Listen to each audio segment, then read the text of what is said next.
ఈరోజు మేము నెల్లూరు జిల్లా ఉదయగిరి తాలూకా నుండి వచ్చాము. మా ఎమ్మెల్యే వచ్చే కాకర్లు సురేష్ గారు. ఈరోజు నిన్న కూడా వచ్చాము, ఈరోజు కూడా చూసాము. ఈరోజు ప్రజలను చూస్తే నిన్న కంటే కూడా ఈరోజు 10 అంతలు ఎక్కువగా ఈరోజు వచ్చారు. ఈరోజు కడప జిల్లాలో మహానాడు జరగడం అంటే నిజంగా ప్రతి తెలుగోడు కూడా ఈరోజు గర్వంగా తలెత్తుకొని చెప్పుకునే విధంగా ఈరోజు కడప జిల్లా వైఎస్ రాజశేఖర రెడ్డి గారి ఇలాకాలో నడుస్తుందంటే ప్రతి ఒక్కరూ కూడా తెలుగుదేశం పార్టీ కార్యకర్త గర్వంగా తలెత్తుకొని చెప్పుకునే విధంగా ఈరోజు ఇంత బ్రహ్మాండంగా ఈరోజు ఇక్కడ నడుస్తుంది.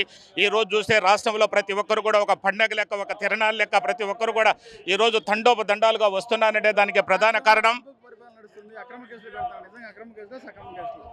అక్రమ కేసులు అంటూ ఎవరు పెడతా లేదండి.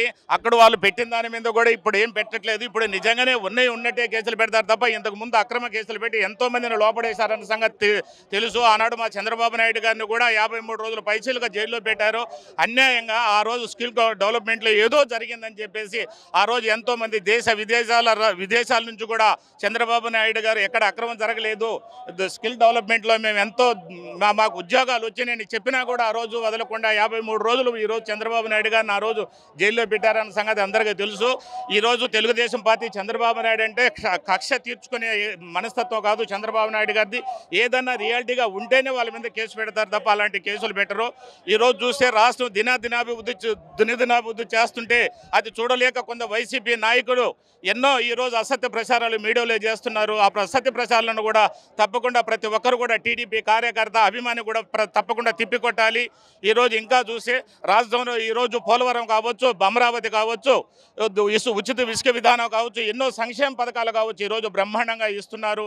ఈరోజు రాష్ట్రం దినదినాభివృద్ధి చెందుతుంటే రాష్ట్ర ప్రజలందరూ కూడా ఈరోజు ఎంతో హ్యాపీగా ఈరోజు ఉన్నారు. దానికి అనుగుణంగానే ఈరోజు ఇంతకు ముందు జరిగిన దానికంటే కూడా ఈరోజు మహానాడు జరగడం అనేది చాలా గ్రేట్గా జరుగుతుంది.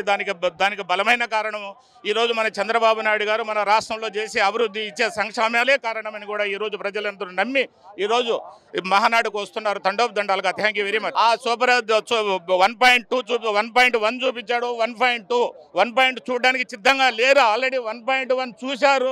బ్రహ్మాండం మీ 1.1 సరిపోయిందని చెప్పేసి రాష్ట్ర ప్రజలు అనుకుంటారు. కానీ 2.0 చూడడానికి ఈరోజు సిద్ధంగా లేరు. ఎందుకంటే 1.1లోనే మీరు చేసిన పనులు కనీసం నాసిరకం మద్యంతో కనీసం 6-7 లక్షల మందికి ప్రాణాలు తీశారు.